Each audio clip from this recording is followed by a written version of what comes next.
In this show, we get these different slices of life, of black gay life. I understand that some of it's funny, some of it's very serious, Yes. some of it is pensive. So, what's the mood of some of the pieces for you? Some of the pieces, like you said, some of the pieces are very serious. It is a time when it was written, a lot of people were dying of AIDS, and so we'd be remiss if if they didn't write that. So there is a monologue in there where they remember, our fallen brethren. But even stories that have that pull on your heartstrings, the way that they wrote it originally, they managed to keep it really, not really light, but they lighten it up a bit to keep the audience engaged and to, I think, show the resilience of people, of gay black men, because we've been through a lot, but we're still here, So I think that's why they wrote it that way, So it keeps it very, very, very, very engaging. This is a show about black gay men.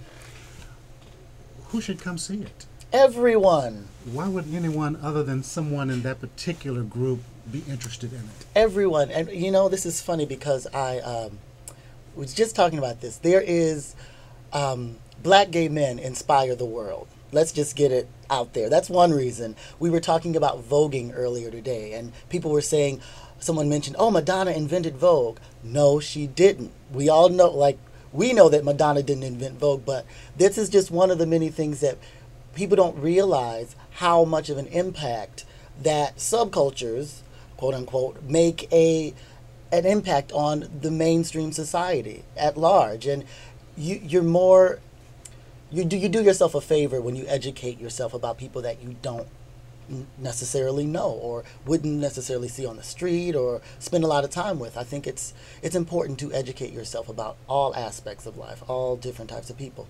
In your experiences on the road with this, with people who were not black and gay, what's been reactions to the show? They absolutely love it because it's relatable to anything. It's joy, it's pain, it's losing people, it's falling in love, it's cheating on your lover. It's there's all of these different aspects of it that it's very relatable. So, older white women, we were in Burlington, Vermont. 3 Negroes in Burlington, Vermont. And they absolutely loved it, So I think it just crosses all these lines because it's written so well, and I think it's acted pretty darn well as well. I'm sure it is. What I'm hearing you say is that it's about the human condition. Absolutely. And almost any human can relate to at least parts of it. Absolutely. I agree.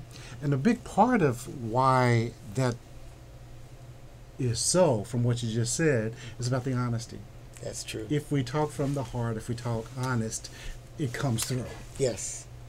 They wrote it with such heart, and you can tell that they really collaborated on it. And it was I felt like it was a labor of love to the community because I heard about it when I was a child, when I was a teenager. I heard about this piece in Detroit. In Detroit, I heard about the Pomos before I even thought about moving to San Francisco. Before I even knew who Brian Freeman was, I remember reading one of the monologues, and it just woke me up. It lit a fire inside of me. So when they put pen to paper 20 years ago, they lit a fire in so many little gay boys out there and other, little people out there who, needed a voice, So, yeah.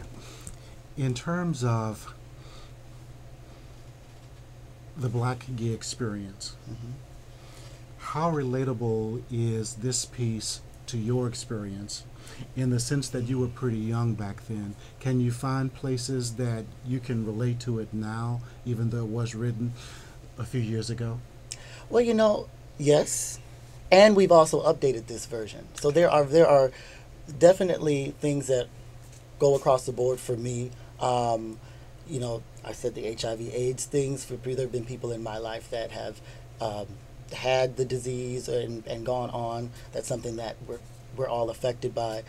And they've also updated it to make it kind of, they've added a hip-hop version, You know, we've rewritten some things and tweaked it to give it a little bit of an edge, so that if it's not if you don't think that it can be relatable to you as a, because I wasn't born in the '90s, I wasn't around there, but we've made some changes to it. And that's why, in some ways, maybe they call it a remix. Yes, that's why it's a remix. There's been some updating to make it, at least some elements of it, kind of current. But yes, but they stay true to the core of the. Now, would you say about 70, 80, 90% of it is original, or do you about 80% of it's original? The 80% of it is original, and they're just little tweaks and lines that we've updated. Like we would do a reference to Millie Jackson, and well, now we want to. Let's re-reference Kim Kardashian instead, or let's reference Beyonce instead. So we just, those little types of updates so that, you know, people aren't scratching their head. Like, what are they talking about? Like, who's Millie Jackson? Now, you said you had a little monologue that you could give us a taste of the show. Could you sort of set it up real quickly and sort of just see what happens? All right. This one, it's from a piece called For Jimmy. And it is about two young boys in the 50s, and they're in love, and there's chatter about them. And so this is from the mind of James Baldwin.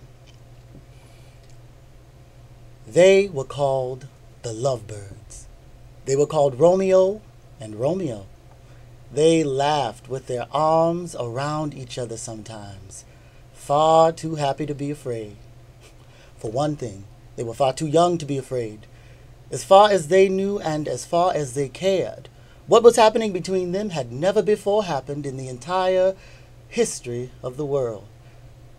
Other people had words for whatever it was. Too bad. Too sad.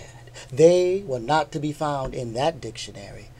They walked in the light of each other's love, absolutely unaware of white people or black people, waking up in each other's arms, not knowing what town it was, and not caring. Fantastic. So our time is just about up. All right. So give us the name of the piece and the other artists who are participating. Yes. Fierce Love Remix, Stories of Black Gay Life, opens October 17th. Closes October 28th. Myself, Thandiwe Thomas DeShazor, Rashad Pridgeon, Brian Freeman, the amazing Brian Freeman, and Dwayne Boutte. We are all starring in it.